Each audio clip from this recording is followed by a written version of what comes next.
శుక్లాంబరధరం విష్ణుం శశివర్ణం చతుర్భుజం ప్రసన్నవదనం ధ్యాయేత్ సర్వవిఘ్నోపశాంతయే అగజానన పద్మార్కం గజానన మహార్నిశం అనేకదంతం భక్తానాం ఏకదంతముపాస్మహే. ఓం గం గణపతయే నమః. ఓం శ్రీమాత్రే నమః. ఓం శ్రీ గురుభ్యో నమః. మా ఆది ఆస్ట్రాలజీని చూస్తున్నటువంటి మీ అందరికీ అలాగే విదేశాల్లో కూడా ఉంటూ నా వీడియోస్ని చూస్తున్నటువంటి మీ అందరికీ కూడా పేరు పేరున నా హృదయపూర్వక నమస్కారాలు. ఇప్పుడు మనం ఏప్రిల్ నెల 20th నుంచి 26th ఏప్రిల్ వరకు కూడా ఈ వారం రోజులు గ్రహాలు ఇచ్చే ప్రభావాలు 12 రాశుల మీద ఎలా ఉండబోతున్నాయో ఇప్పుడు మనం తెలుసుకుందాం. దానికంటే ముందర నేను చెప్పే వీడియో మీకు నచ్చితే షేర్ చేయండి, లైక్ చేయండి. అంతేకాదండి, మీ జాతకాలు చూపించుకోవాలనుకున్నా, చెప్పించుకోవాలనుకున్నా ముఖ్యంగా కావాల్సింది డేట్ ఆఫ్ బర్త్ అండి. టైం పర్ఫెక్ట్గా ఉండాలి, చాలా మంచి రిజల్ట్స్ వస్తాయి. అలాగే మీ పుట్టిన ఊరు ఎక్కడుంది, అయితే మీకు వివాహాలకు సంబంధించిన విషయాల్లో కానీ, చదువు విషయంలో కానీ, జాబ్ సంబంధించిన విషయాల్లో కానీ ఎన్ని అంశాలు, ఏ అంశాలు సరే మొత్తం కూడా కూలంకుషంగా నేను చూసి నేనే మీకు ఫోన్ చేస్తాను, మళ్ళీ చెప్తాను కూడా.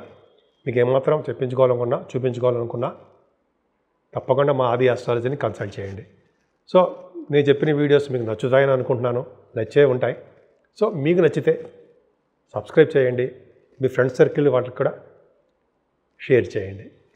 ఇప్పుడు మనం తులారాశి వారికి చాలా బాగుంటుందండి. మొత్తం కూడా ఈ వారంలో వాళ్ళు అనుకున్న పనులు అనుకున్నట్టుగా సాధించి తీరుతారు. కొద్దిపాటు కోపం ఉంటుంది, ఎక్కువగా ప్రయాణాలంటే ఇష్టపడుతుంటారు. ఎదుటి వాళ్ళకి హెల్ప్ చేసే తత్వం ఇంకా చెప్పక్కర్లేదు, అద్భుతం అండి. మీ రాష్ట్రాధిపతి కూడా 6వ భావంలో ఉన్నాడు, అంత అద్భుతం మాత్రం కాదు, ఎగ్జాల్టేషన్లో ఉన్నాడు. 6వ భావంలో శుక్రుడు అంత మంచివాడు కాదు. ఏదైనా కుటుంబంలో భద్రత, కుటుంబంలో డెవలప్మెంట్స్, మీ కుటుంబంలో వృద్ధి కలగడం జరుగుతుందండి. అంతేకాకుండా ధనయోగం మీకు ఖచ్చితంగా ఈ వారం మొత్తం కూడా చాలా ఎక్కువగా ఉంది. మీరు అనుకున్న దానికంటే ఎక్కువ వస్తుంది. మీరే 10 మందికి డబ్బులు దానం అంటే డబ్బులు ఇచ్చే పొజిషన్లో మీరు ఉంటారు అన్నలో సందేహమే లేదండి, ఖచ్చితంగా ఉంటారు. అంతేకాకుండా వేళపడి భోజనం చేస్తారండి. మీరు భోజనం అందరూ చేయరా, చేస్తారు, కానీ వాళ్ళకంటే విశేషమైన భోజనం మీకు లభిస్తూ ఉంటుంది. ప్రేమతో కూడి ఉండే భోజనం, అది గ్రేట్ కదండి. అంతేకాకుండా మిమ్మల్ని పిలిచి ఆదరిస్తారు.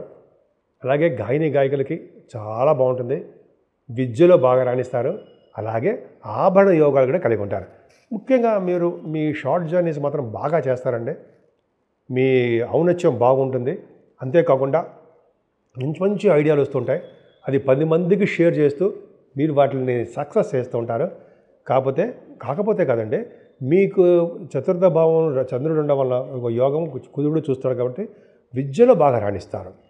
భూములు, వాహనాలు, గృహాలు వీటిలో ఏదో ఒకటి బాగుంటుందండి, కొనుక్కుంటారు. రైతులకి చాలా బాగుండడానికి అవకాశం ఎక్కువ, పంటలో వాళ్ళకి సక్సెస్ రేట్ ఉంటుంది. ఏదేమైనా 6వ భావంలో శనితో కలిసిన రాహు పర్ఫెక్ట్గా చాలా మంచివాళ్ళు అద్భుతం. పైగా చంద్రుడు కూడా అక్కడే ఉన్నాడు. చంద్రుడు ఇప్పుడు 25th and 26th కూడా ఉంటాడు. చంద్ర రాహులు కలిసి ఉన్నారంటే జనరల్గా ఏంటంటే మనం చెప్పేది మంచి అవయవ సౌష్ఠవం కలిగి ఉంటాడు. పూజాది కార్యక్రమాలు చేస్తూ ఉంటారు, జనరల్గా చేస్తూ ఉంటారు వాళ్ళు చంద్రరాహులు కలిసి ఉండడం వల్ల. అలాగే భార్య మాట వినడం కానీ, భర్త యొక్క సలహాలు తీసుకోవడం కానీ ఖచ్చితంగా ఉంటుందండి. సలహాలు తీసుకుంటారు, అది అవకాశం ఎక్కువ. అంత అద్భుతం అండి. చంద్రరాహు ఉన్నారంటే ఎవరి జాతకాలు చూసుకోండి, భార్య భర్తల యొక్క అనురాగం, దాంపత్య జీవితం బాగుంటుంది అర్థం. అంతేకాకుండా వాళ్ళ సలహాలు కూడా బాగా తీసుకుంటారు. అది పక్కకు పెడితే 6వ భావంలో శని రాహువులు, శని ఉన్నాడంటేనే మీకు అద్భుతం కదండి.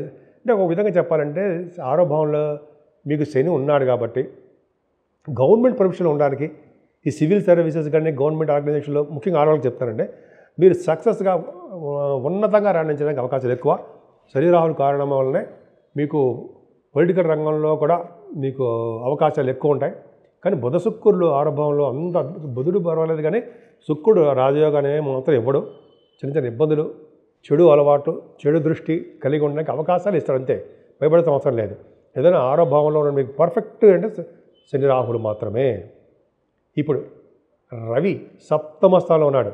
11వ ఇంటి వాడు రవి 7మంలో మంచివాడు కాదండి. జనరల్గా జాతకాల్లో మనం ఏమంటామంటే ఆలస్య వివాహం అవుతుందని, స్త్రీ ద్వేషి అని, ద్వేషం అంటే స్త్రీలంటే కొద్దిగా ఇష్టపడ్డాని, అలాగే విదేశీ సంచారం చేసేవాడుగాను ఉంటారని, విదేశాలు తిరుగుతూ ఉంటారు.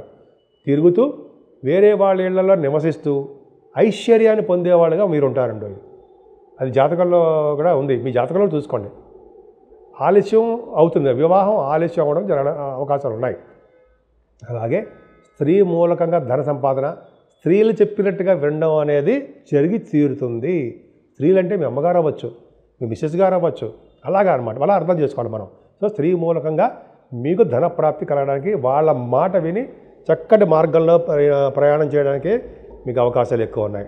ఏదేమైనా అష్టమంలో గురుడు మంచివాడు మాత్రం కాదండి, కానీ గురు శుక్రులు పరివర్తనలో ఉండడం వల్ల రాజయోగాన్ని ఇస్తారండి. రాజయోగం అంటే ఏంటంటే మీకు అనుకున్న పనులు అనుకున్నట్టు జరగడము, లా సంబంధించిన వ్యవహారాల్లో మీకు ఆల్మోస్ట్ చాలా మటుకు సక్సెస్ అయిపోవడానికి అవకాశాలు, సక్సెస్ అయి తీరుతారనే అవకాశాలు చాలా ఎక్కువ ఉన్నాయి.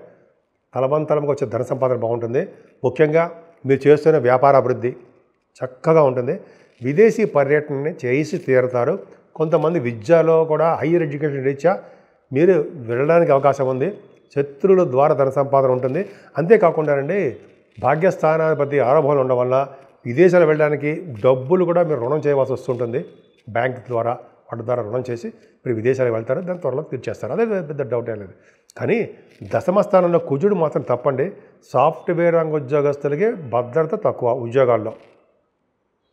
దానివల్ల భయపడిపోతామండి. ఏం భయపడే అవసరం ఏముంది? సుబ్రహ్మణ్య స్వామి ఆరాధన చేసుకుంటాం మనం, సుబ్రహ్మణ్య స్వామి కళ్యాణం చేసుకుంటాం. ఇంటిలోనే సుబ్రహ్మణ్య స్వామిని మనసారా మనస్ఫూర్తిగా ఓం సం శరవణ భవాయ నమః, ఓం సం శరవణ భవాయ నమః, ఓం సం శరవణ భవాయ నమః చాలదా? స్వామిని పూజ చేసుకోవడం, అష్టోత్తరంతో పూజ చేసుకోవడం చాలదా? అలా చేసుకోవడం వల్ల రియల్ ఎస్టేట్ రంగంలో ఉన్న వాళ్ళకి, సాఫ్ట్వేర్ రంగ ఉద్యోగస్తులకి, ఏ రంగంలో ఉన్నా సరే గవర్నమెంట్ ప్రొఫెషన్లో ఉన్న వాళ్ళకి, రాజకీయవేత్తలకు కూడా అనుకూలవంతమైన కాలము సుబ్రహ్మణ్య స్వామి యొక్క ప్రభావం వలన. సరే, ముఖ్యంగా మీరు ఈ వారంలో తీర్థయాత్రలు, పుణ్యక్షేత్ర దర్శనాలు చేస్తారు.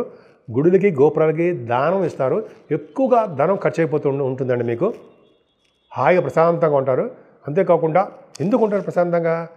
ఎందుకంటే మంచి మంచి కార్యక్రమాలు చేయడం వల్ల భూములు అంటే జనరల్గా ఏంటంటే చెరువులు, బావులు అంటాం కదా, అవి తవ్వించడం కూడా మీరు చేయడానికి అవకాశాలు ఎక్కువ ఉన్నాయి. ఏదేమైనా మీ రాశి వారికి తులారాశి వారికి సూర్యభగవాన్ ఆరాధన చేయడం వల్ల సూర్యభగవాన్ నమస్కార ప్రియుడు, ఆరోగ్య ప్రదాత, అలాగే అన్ని రంగాల్లోనూ మంచి ముందంజలో ఉండేవాడు మనల్ని ఉంచేవాడు సూర్యభగవానుడు. సో సూర్యభగవాన్ ఆరాధన, అలాగే సుబ్రహ్మణ్య స్వామి ఆరాధన చేసుకోవడం వల్ల మీరు అన్ని రంగాల్లోనూ మీరు ముందంజలో ఉంటారు. ఇప్పుడు మనం 12 రాశుల వాళ్ళకి, అంటే మేషం నుంచి మీనరాశి వరకు కూడా రెమెడీ అండి. అంటే నవగ్రహాలకి సంబంధించినటువంటి రెమెడీ ఏం చేస్తే బాగుంటుంది ఈ వారంలో? దత్తాత్రేయ స్వామి వారిని కొలవాలండోయి. దత్తాత్రేయ స్వామి వారిని కొలవడం వలన, అలాగే గణపతి సచ్చిదానంద స్వామి వారు గురువు గారిని పూజించడం వలన 12 రాశుల్లో ఉన్న వాళ్ళందరికీ కూడా ఎటువంటి కష్టాలు రాకుండా, ఎటువంటి ఇబ్బంది కలగకుండా దత్తాత్రేయ స్వామి వారు, అలాగే గణపతి సచ్చిదానంద స్వామి వారు కూడా మనకు అనుగ్రహం ఇస్తారు అనడంలో సందేహం లేదు.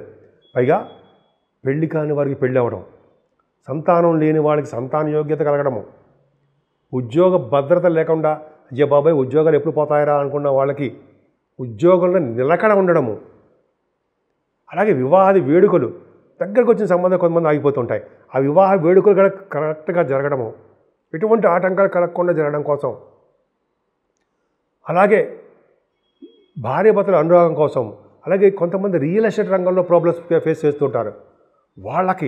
వీళ్ళందరికీ ఎటువంటి ప్రాబ్లమ్స్ లేకుండా అన్ని రాశుల వాళ్ళకి కూడా గ్రహాల వలన వచ్చే దోషాలు చాలా మటుకు పరిహారం అయిపోవడానికండి దత్తాత్రేయ స్వామి వారికి మించిన దేవుడే లేడని చెప్పంటాం కదా.